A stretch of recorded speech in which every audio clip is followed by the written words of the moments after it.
We could do this on a first name basis. It's all nice and intimate. Thank you for deciding to come and listen to me today. I know there's a lot of other very, very interesting talks, especially when I'm going upstairs. My name is Anita, as you can see. As you can tell by my fair skin and blonde hair, I am Norwegian. And I've lived abroad for about 12 years now.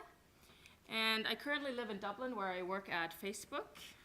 But even though the company that I work for is very interesting and very relevant for this conference that we're at today, I will actually not be doing a talk on Facebook. Talking about my job when I'm on holiday is not one of my favorite things to do. This is my first time to Sydney as well, which is an amazing experience. I just hope the weather would have been just a bit nicer, but considering it is winter here, I should be happy it's raining and not snowing, I guess. So after having given a talk on virtual reality in Oslo, one of my friends who's here encouraged me to submit a proposal for a talk at NDC. And after having Googled what NDC is and stands for, I immediately knew what I wanted to talk about. So I wanted to talk about today how bad I am at programming. I know this is a little bit weird, going to a conference about programming and developing, to hear someone talk about how bad I am at doing it. But I'll put things into perspective and make it a little bit interesting. But it's a very low-key talk, more fun, and it has a very personal aspect of it from my side. And if you have any questions during the talk, just let me know. And most people here come here to talk about something they're really, really good at. So I decided to do something completely different and come here and talk about something that I'm really, really bad at. So I hope I'm good at talking about what I'm bad at, if that makes sense. So what I am going to talk about today is how I'm different from you guys. Not the fact that I'm from Norway or that I have a tan or whatever. It's the fact that I suck at programming. So I can basically say that I'm terrible at being terrible. And in the fact that is exactly what I am. So I decided to take a look into why exactly I was so bad at it, and maybe have a little points for myself to understand how I could get better at it. And so this is a talk about how we learn to program, what cognitive abilities are needed, and how it differs from learning an actual language, a human language. So this talk will most likely not give you a eureka moment when you're sitting in your tub tonight, but it'll give you more perspective on the topic that you're already probably more familiar with than I am, and I want to set them into a new context for you guys. And it all started when I decided to study engineering. I moved to Denmark based on the fact that I'm really good at physics and math, and I guess that's the thing that you're supposed to do if you're good at those two things. And I actually wanted to become an engineer, and everything that we learned made sense to me, up to the point where we had to learn programming. And I think that was during the second semester. We'd learn all about mechanics and electronics and all that, strain gauge and all that. And we had to put everything together by program for a letter balance that we built. So this was my reaction to needing to learn C++. And as I've heard from others, C++ isn't the most easiest language to learn either. But I guess that was the requirements at the time. In my class in Denmark, we were actually given computers to work with as compared to my fellow students in Norway that did all the tasks by writing. I don't understand how you're able to learn how to program in writing when you're not able to compile even. So I'm kind of glad that I did the real one, because I would have definitely sucked at the first one. And the first problem I met was the fact that I use a Mac and not a computer.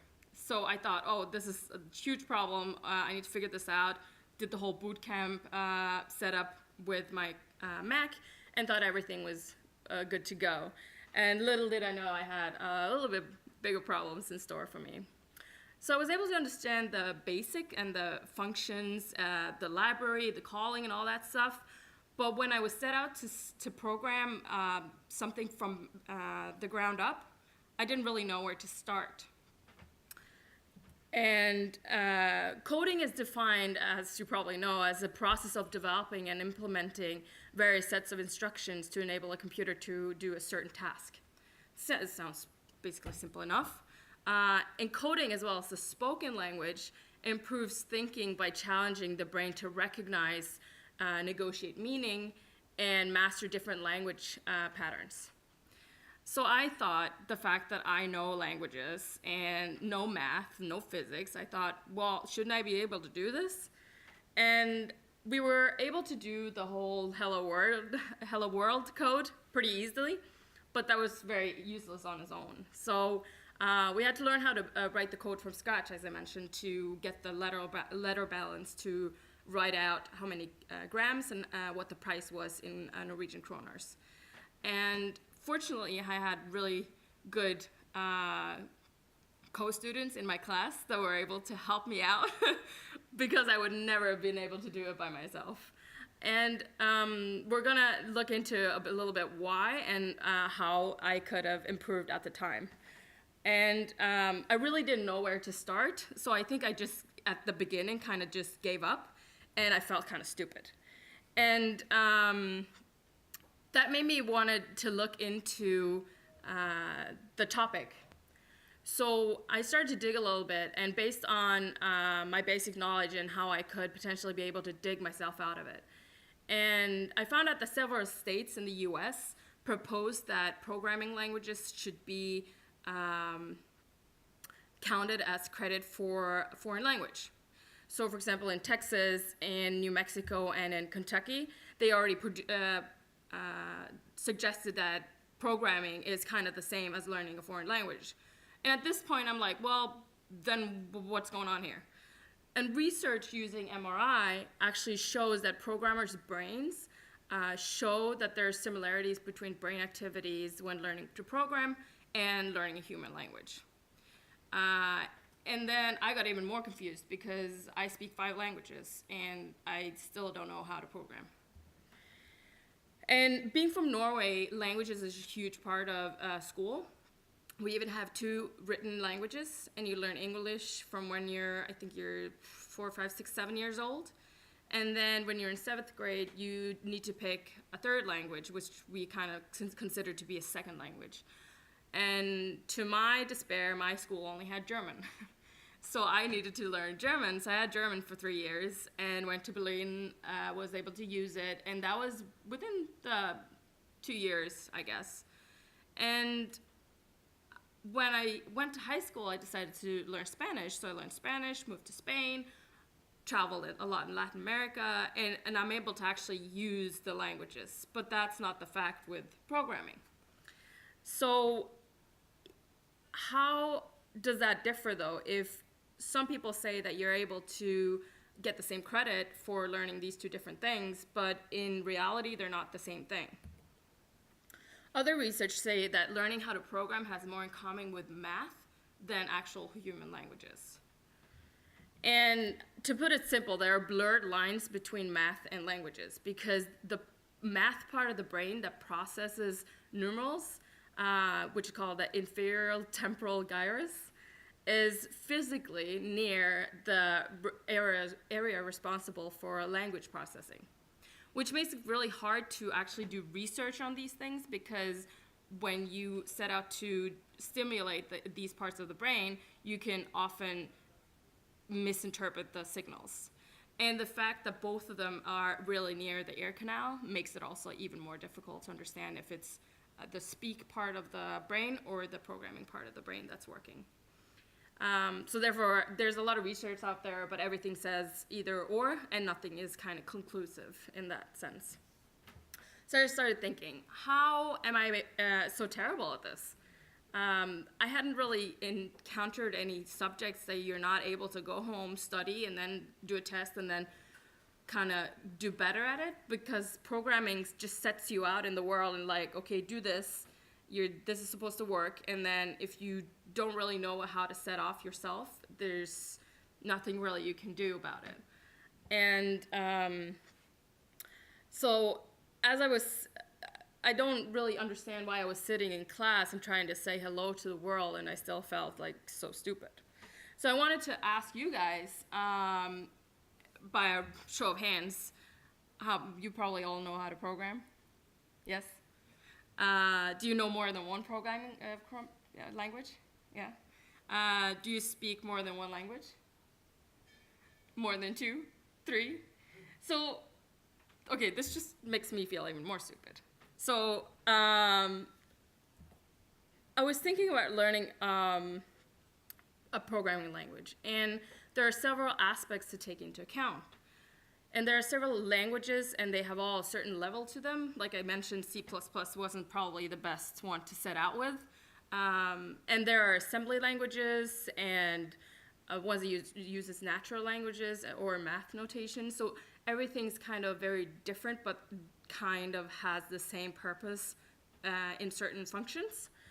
So programming language is put together by logic and action structure, which makes it to have more in common with math than human language, as I mentioned.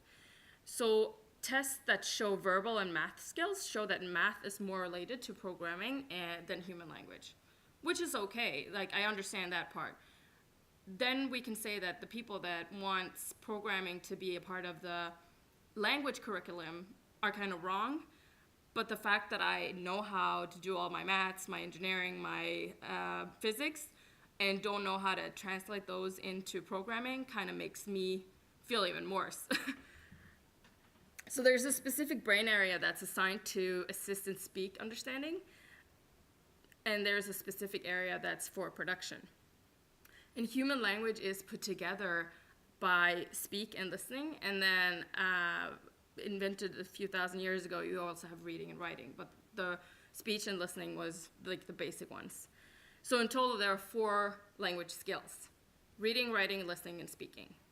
And by knowing a language, you know in what social and cultural context you need to use them in, which makes it sound even more complicated than actually learning how to program, because programming is fairly simple. It has a yes or a no, false or true answer, and you can also find those answers by debugging. So I decided to make a list regarding programming in human language to see if I could find out where the error was regarding myself, and then why I'm so bad at programming. So the human language is the expression of human thought, and human thought can be encoded and structured as a sequence of symbols, which can then be transferred into programming that can make specific actions to specific machines or systems. So the cognitive effect of learning a programming language might be similar to the cognitive effect of learning a spoken language. So there's, like I said earlier, there's all these pros and cons of, am I using this side of the brain to learn a language, or this side of the brain to use my math skills to learn programming? Or are they both kind of using each other and being connected when you're trying to learn programming in specific? So I made up a list, and this is very short, and the similarities are very few.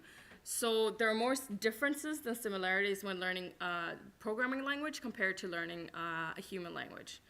And vocabulary and syntax is where kind of the similarities end. And the human language also lasts longer. As we've seen, programming language are continuously updated, and I don't know how many people even use C++ anymore because there's other platforms that can perform same task even easier. And computers and code are literal, emotionless, strict, and free of nuance and ambiguity. Comparing learning code to speaking a language is like comparing how to read and compose a how-to manual. And composing to do a how-to manual or reading, you can do that fairly early in the stage of learning a language. But the part about speaking and thinking comes way later. And human languages has a basis in emotion, history, and cultural differences.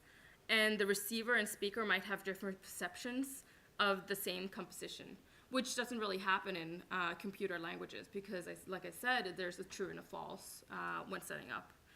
And Google Translate is a perfect example of how computers and humans interpret the same thing differently. I have an example here. It says, will Justin Bieber ever hit puberty? And it's translated into Vietnamese. And then translated back, it means Justin will never reach puberty. So the fact that humans are the people behind these translations show that using a program for language can't be as effective as using people. Because there's a computer sitting and doing this, and they have all these codes, but they don't take into account the syntax and the actual grammar and a setup of the language individually. So what are the pros or cons of learning either? I actually just think there are pros to learning either or both, and the con would only be, in my case, that I don't feel like I can do it. And program can be looked at as the universal and global common language because it's the same if you go to Russia or if you go to the US or if you go to South Africa, and they're all based on the same Roman letters, most of them. And it should be, so based on all this information, it should be easier to learn how to program than to learn a new human language due to simplicity. And we should really encourage both in terms of especially schools and the education system. And I think that's also one of the things that we've been doing wrong all the time is that my schools in Norway have taught us to learn languages from a very early stage. But the programming and all that tech stuff didn't really come until you were way into your teens. So it's kind of too late for some people like me, in the same way that you say, oh, I can't learn a language, I'm too old. Because things get harder as older you get. So there are some benefits to being multilingual, just in the same case as programming and human languages. So multilingual skills include being better at multitasking, detecting errors, remembering lists and sequences, spotting misleading data, and etc. And all these abilities are actually required when trying to learn how to program, which is very interesting to look at. So bilingual people perform faster than monolingual people at tasks that require executive control, meaning their ability to pay attention to important information rather than irrelevant information. And here's another evidence that kind of works to my favor, but doesn't really explain why I wasn't able to master C++.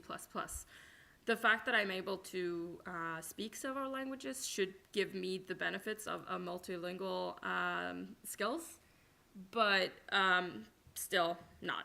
So I started thinking again, should the fact that I know several languages work in my favor or maybe against my favor? And there are other factors that seem to play into account when looking at the surroundings in which I was in when learning these programming language. One of the fact was that I'm a woman. I know we're not supposed to talk about, oh, I'm a woman, poor me, I can't learn how to program. But we were 25 people in my class, and we were 2 girls. All the guys just ran off, programming their hearts out, and me and the other girl were just standing there like, I don't understand this. I don't understand the way of thinking, the logic behind it. So I started thinking, well, maybe there's a difference in the way the brain is wired in terms of men and women. And we all know that there are differences, but I wasn't sure if there was a difference regarding learning how to program. So I set out to find out if that might be the reason, and here's a little example. Yeah, I mean, I've tried to get into coding, but my cleavage is just so distracting. I can't code because my long eyelashes make it hard to see the screen. I mean, I get lost in them. Plus, it's hard to keep my eyes open with these auburn strands of mink constantly weighing them down.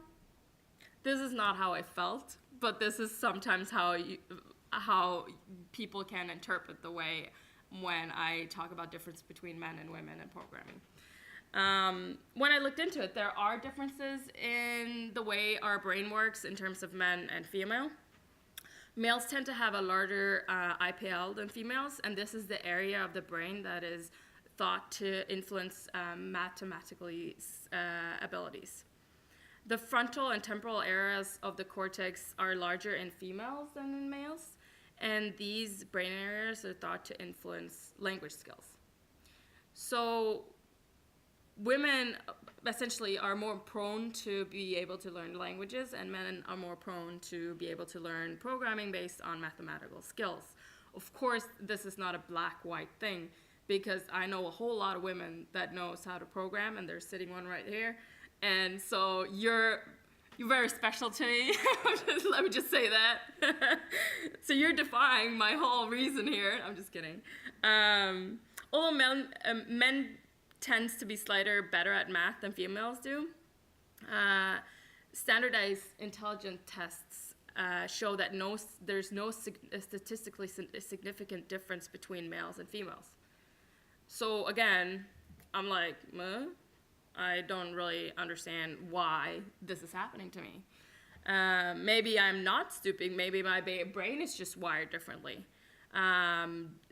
Different, harder, or at the same time, which one should get more attention, like the left brain or the right brain, in my case, working both with maths and languages at the same time.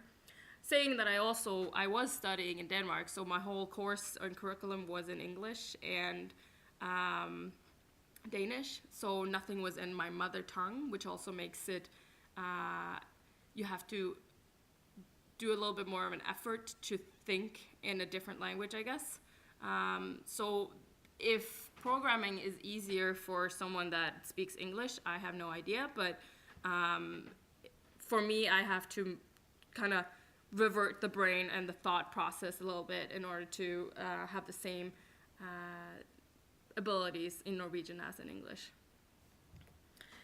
And as we see the world that is getting smaller and smaller, in the sense that we travel more and we do more business across borders and we're able to communicate across borders, English has become one of the languages that kind of everyone speaks. Even my grandmother speaks English. So, which makes me wonder why I would need to, or people in the future would need to learn more foreign languages, and rather than just to learn how to program.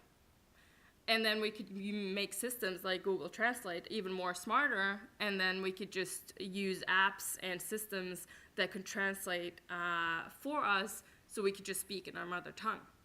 So that's kind of, I've accepted the fact that I can't program, but then I'll look into what possibilities there are surrounding that.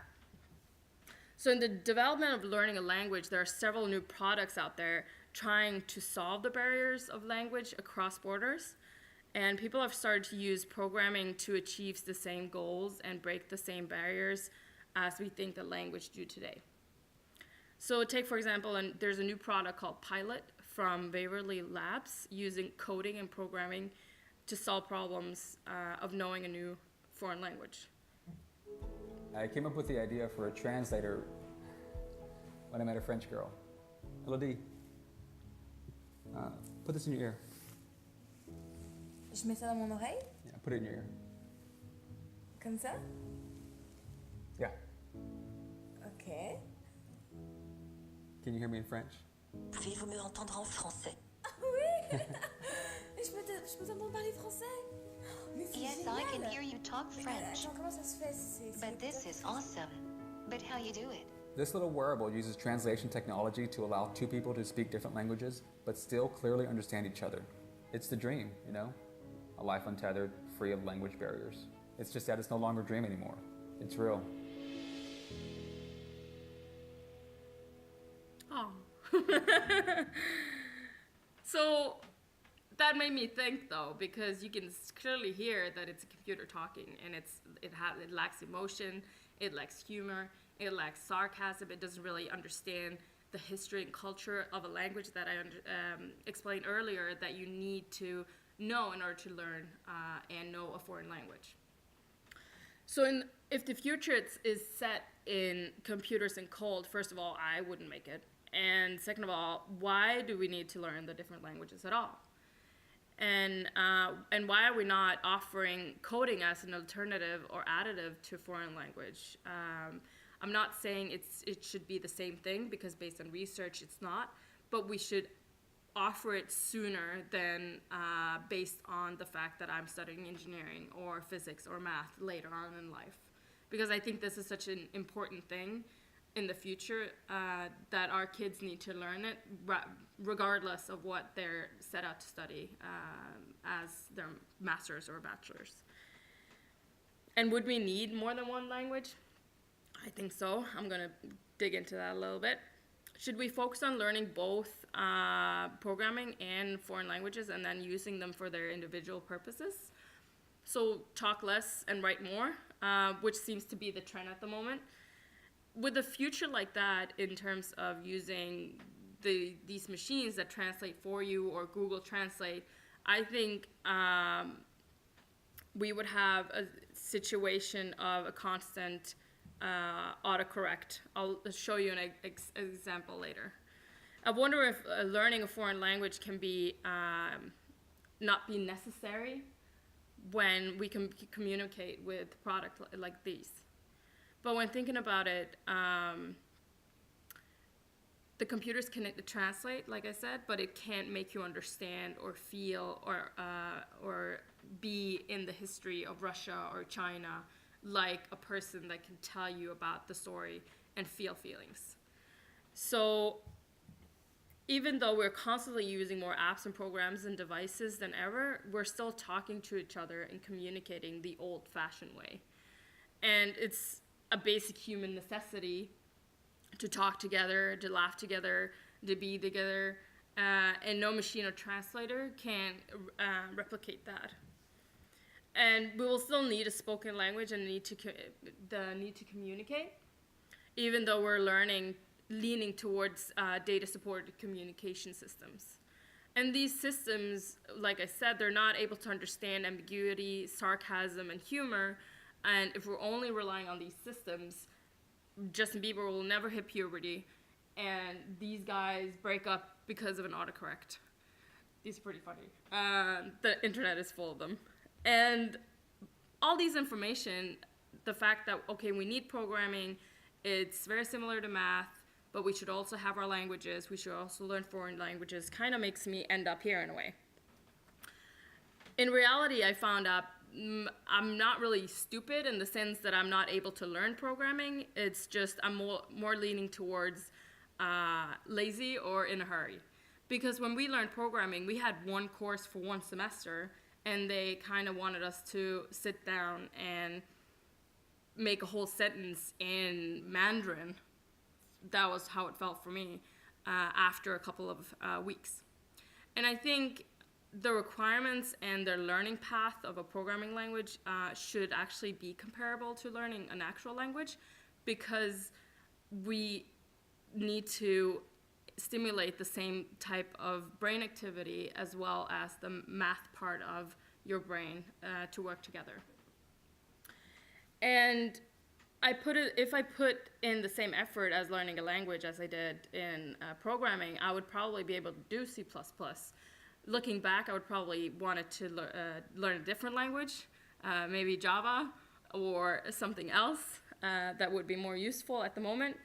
And like I said, I would definitely it would be more beneficial to me to have picked up a programming language way earlier in life. I don't know how early you guys started programming. Teens, 20s, 30s? I was probably like 10? Yeah. Yeah? So that's what I'm saying. The earlier you start, the easier it becomes later in life. And that's how it was exactly the same for me with languages. I started very, very early speaking English, and then it kind of just gets easier and easier because a lot of languages have the same setup, the same structure, and so on. And I guess that's very comparable to a programming language in learning that as well. And to sum up in the words of Mr. Stark, I kind of want both, and we need both. And computer language is more STEM than speech and should be treated as such. So, like they're doing in the US, they're treating programming language like it is foreign language. I don't think that's correct at all, but I do believe it should be incorporated way earlier than a foreign language. And research implies guys being more prone to programming than girls, and girls towards language, but they don't eliminate each other, which we have a perfect example of here today. And we should use computer language to teach meaningful abstractions and human language to teach deeper communication. We don't spend as much time on learning programming language as we do a foreign language, as I said, and which is why it doesn't come as natural. And personally, I just need to be more patient, and I think I need someone else that is patient to teach me to be patient when programming. And I also need to rewire my brain to think that it's not just learning a new language, but it's setting all these logic and math annotations into a context that it's completely new. And I wanted to have like a conversation, since we're such a small group. I wanted to hear what you guys have experienced, because I don't have all the answers. This is just my personal experience, and it's given me a bit more understanding of how languages and program languages work and what I can do better to learn better. And I'd actually like to hear about your experience on how to learning programming. If you did it in school, did you do it on your own? And what are your thoughts on which one is more difficult, because you all speak several languages and more than one programming language. So if you guys are open to this discussion. I've got a question. Yeah. Do you try comparing it to more arts kind of things? So like composing music or something like that? Yeah, so Some mathematical link as well. So that's a completely different side of the brain. So I started looking into, after I found out that programming was more directed to STEM and the abilities surrounding that, I kind of went away from the other abilities, which is also why I kind of don't connect it to foreign language abilities, even though they're very close in the brain situation. Yeah. Because I know that if like if you asked all of us to implement a to-do list, you would get everyone would have a different Setup. information and Yeah. a different result as well. It's not as true false. Exactly. So it's not black and white at all. So this was more of a talk to get an overview of how we learn programming and how it can be compared to different learning settings that we encounter in life, because most of us do encounter learning a different language, but not all of us encounter learning a programming language. But very interesting thought. Very. Did you all learn programming in school or at home? Uni? Yeah. And was it mandatory or was it elective? It was mandatory. Mandatory.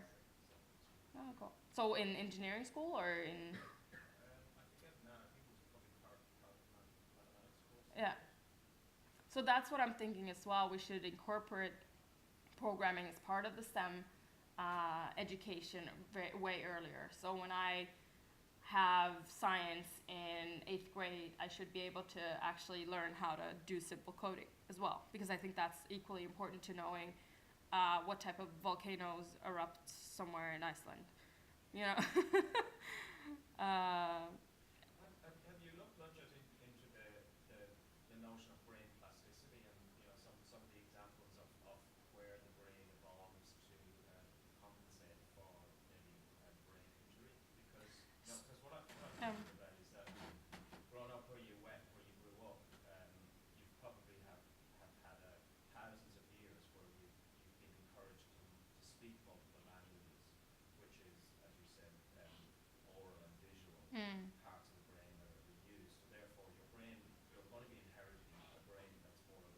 Exactly. almost Towards that, times, yeah. let's say. Whereas the development of computer language is a relatively new Yeah.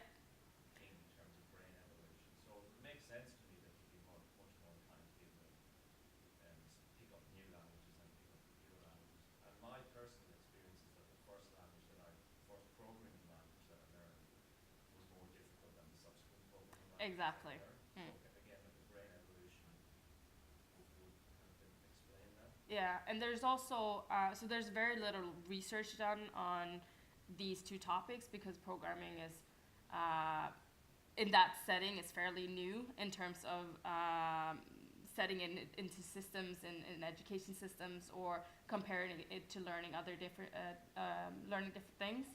I actually saw someone proposing that they wanted to do research on if people who have a stroke and lose the ability to speak or a language, would that same thing happen for a person that's able to code?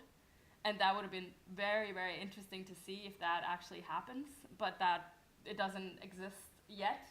I think the generation where we can actually do these testing is kind of evolving at the moment. And I think more research like this will come eventually.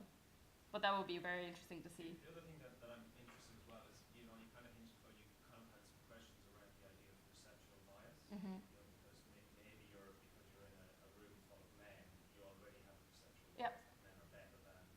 So I know that's one thing, and the other thing is the work around fixed or growth mindsets, Carol Dweck's work. Mm-hmm. So again, we often approach something that we're learning with already perceptual biases and particular mindsets Precise. that will influence our uptake or not uptake Yeah. of it. So I don't know whether you've actually. So there's we actually take a course at Facebook or we do learning courses, and there's one called Biased, which is exactly what you're talking about, that you come into a situation with already a history or baggage or an opinion of your own, which might not be the reality at all. Yep. And that's why I wanted to also specify the fact that I said that we were two girls and we weren't able to do this, and then, maybe that's the reason. And I know for a fact, when I look into the data, that's not the reason. Yep. It's just a coincidence. There's actually a really good link available through Harvard where you can actually do a whole lot of these tests. Yeah, to yeah. see what your biases are. So that's what we did at work. We do these tests, and then we go into the room, and then we discuss the results of the tests. And it's very, very interesting. You do these tests based on appearance, male, female, age, sex, male, female. And sometimes you end up having results where you're like, what? I didn't know that I was biased towards this or that. So I recommend everyone to do that. It's very interesting. And very interesting that you bring it up, because it, especially in things like this that is embedded in personal experience, you're bound to have biases. And I completely agree. There's another thing as well about linguistics. So my mother-in-law is a linguistics Mm-hmm. professor, and what she has told me is that it's really good to teach your kids a second language earlier in life, because the uptake of the language is in the same part of the brain Yep. as the language, like their primary language. Whereas from the age of about 10 to 11, the uptake of the language shifts to a different part of the brain, and it requires kind of more neural hops. Yep. That It's part of the brain. harder to learn So language. it's harder Yeah. to learn. Mm. Yeah, and so again, I would just wonder about that in terms of when you were learning the computer language, like would it have been easier for you if you started learning C++ at the age of 4, let's say, than rather than the age of 15, cross that threshold? So that's what I'm thinking is a fact, because yes and no, because some of the abilities that you do use is anchored in the language center, but it's also not. So, but the fact that you learn math, the earlier you learn math, the better you will be at it continuously. So, as I said, there's no research that's been done on this, on if a 4-year-old can do programming better if they start earlier. Yeah.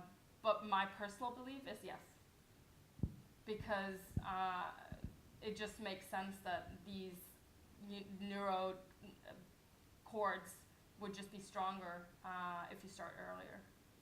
Yeah. The other thing that I'm also curious about is I wonder, you know, they say that learning a language is good for maintaining the health of your brain, especially as you get older, and I'm 47, so I'm starting to get interested in that. Yeah. I wonder if that's true for computer languages as well. I'd be curious. Yeah, that would be interesting. And I think we're in an era now where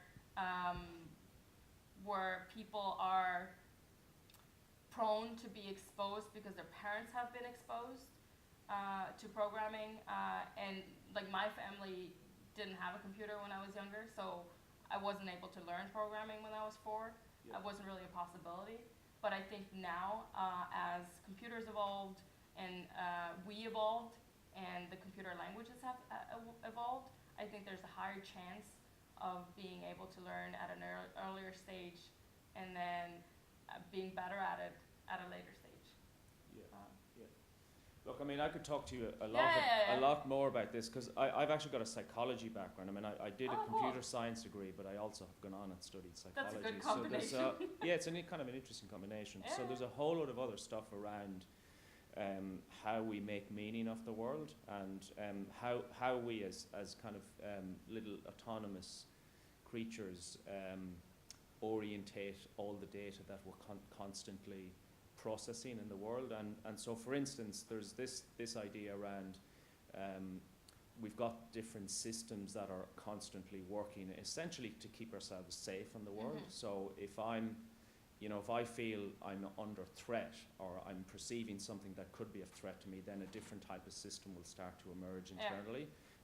And that's not just within me, but that's also within my social context. So, for instance, it might, in your family of origin, or in your community, maybe it was more appropriate to be able to speak well or to listen well than it was to sit in a quiet room, reading books or writing mathematical equations. Definitely. So there's a lot of complexity under the surface around this. I think it's a very, very complex. And I'm also the only engineer in my family, so Right. that's also didn't really set me up for success in terms of starting early, especially with programming. And I didn't get my own computer until I was in high school. So Right. I think as we go further into evolution in terms of computers, I think there's a higher chance of that being a part of our evolution. Like, I would teach my kids to program earlier, or to learn from someone else to program, because I see it being very important in terms of cognitive abilities later in life. Yeah. And also, I'm wondering if you had some sort of a feedback loop going on around C++, because C++ is not the easiest of languages to learn. You're given a lot of power, but you're also given a lot of responsibility. Exactly. In terms of. So I was able to make the program basically at the end. It worked. We got it onto the microcontroller, and the strain gauge worked, and it showed kilograms and grams and kroners. But I would never have been able to do it without the help of some of my friends. Yeah. But the problem is that once they actually help me start writing something, I understand it. But starting out from scratch for me is like I said, it's like trying to order something in Mandarin from a menu that's in Chinese. Like, you don't really know where to start, and you don't have the basics to understand where to start either, I think. So I don't know if the way that we learned it was wrong, or that my brain wasn't really, because we all learn in different ways. So maybe there's more ways to learning a programming language than actually just like sitting in front of a computer and then trying to come up with something smart. I don't know, you guys probably have more experience with that than I do. But my perception of it is also that it's more of a try and fail, and then kind of just learning by doing. But yeah. Did you? I missed the very start of your presentation. Did you say that you were good at maths and logic? Yeah. You were. So that's why this doesn't really make sense. So that was the basis of me selecting to become an engineer. But it was I did advanced physics, math, and English, and yeah. So, but yeah, we could have a talk afterwards if you wanna catch up. Yeah, sounds good. Thank you guys for coming. I know it was probably a bit low-key, and that was kind of my intention as well. I just wanted to kind of set a new setting and a context around learning how to program, because I know all of you guys do it, and you take it for granted. I'm just kidding. And you're really amazing that you're actually able to do it, which is, I applaud that. So thank you so much for coming. Thank you.